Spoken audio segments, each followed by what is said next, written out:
come erano decorati gli scudi dei legionari romani dell'epoca di Traiano che hanno partecipato alle guerre daciche? Ora, noi per rispondere a questa domanda abbiamo un primario documento estremamente importante che è naturalmente la colonna traiana, che ci mostra numerosi soldati con altrettanto numerosi scudi. Ora, noi l'immagine che abbiamo usualmente degli scudi romani di epoca imperiale è senz'altro questa che abbiamo qui, uno scudo rosso, colore che è anche legato molto al nostro immaginario sui soldati romani, uno scudo rosso con decorazioni che rimandano a Giove, il padre degli dei, e naturalmente uno dei più importanti, sono il più importante dio del Pantheon romano, quindi con i fasci di fulmini e le ali.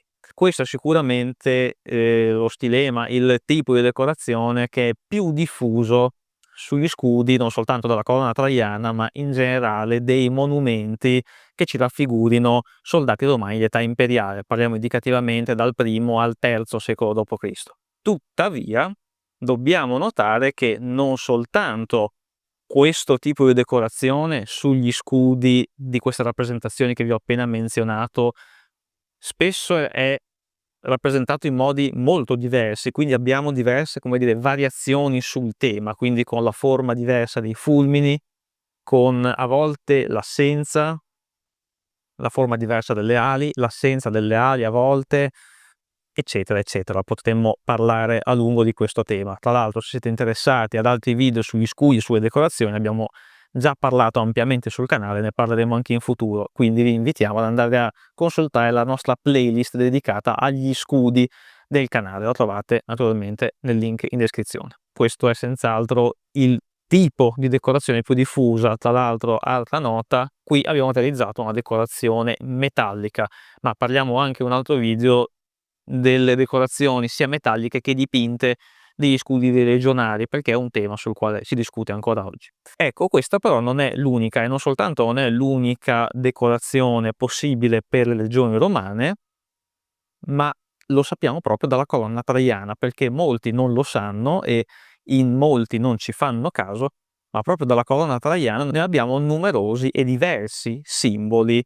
diversi da questo.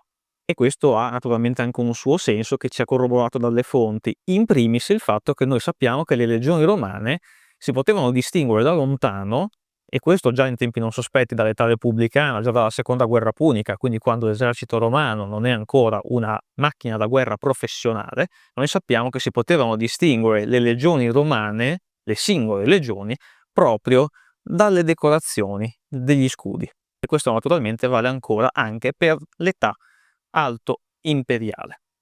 E quindi va da sé che non potevano esistere soltanto scudi di questo tipo e in più tutti uguali, perché altrimenti distinguere la singola legione sarebbe stato impossibile.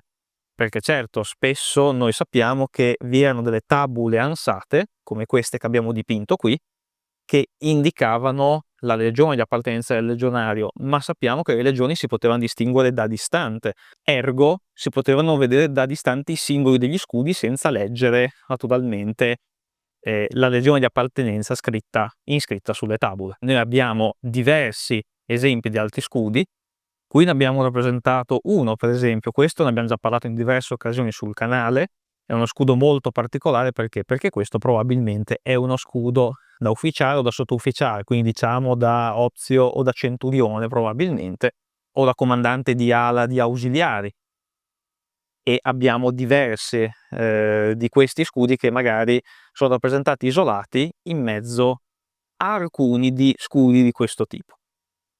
Noi però abbiamo anche altri tipi di scudi. Per fare un esempio su tutti abbiamo uno scudo che ha una corona di foglie, presumibilmente di alloro, da quanto si può vedere dall'immagine, intorno all'umbone, e ha dei simboli di stella, forse stelle Argeadi, sugli angoli. Questo è uno dei vari esempi di altro scudo differente dal nostro immaginario più classico che si può trovare sulla colonna. Naturalmente è ben difficile stabilire i colori, possiamo supporre però che si usasse prevalentemente proprio come colore di fondo il colore che si vede qui alle mie spalle, il rosso o il bianco, e questo lo sappiamo in base soprattutto alle fonti visive, le poche che abbiamo, ed alcune fonti scritte.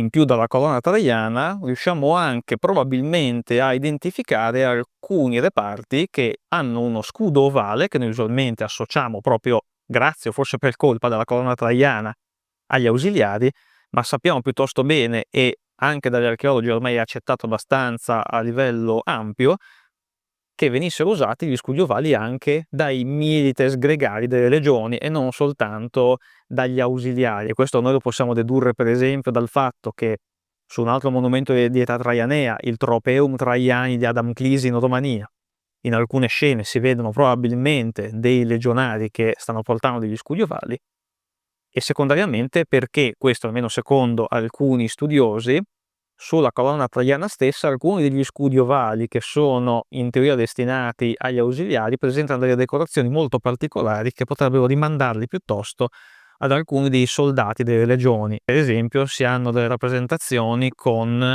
scudi ovali che presentano l'aquila di Giove, un simbolo che usualmente anche noi, grazie anche a questi scudi qui, associamo proprio alle legioni e non tanto agli ausiliari che a loro volta sulla colonna traiana presentano veramente un tripudio di decorazioni differenti che evidentemente fanno riferimento ad altrettante unità di ausiliari.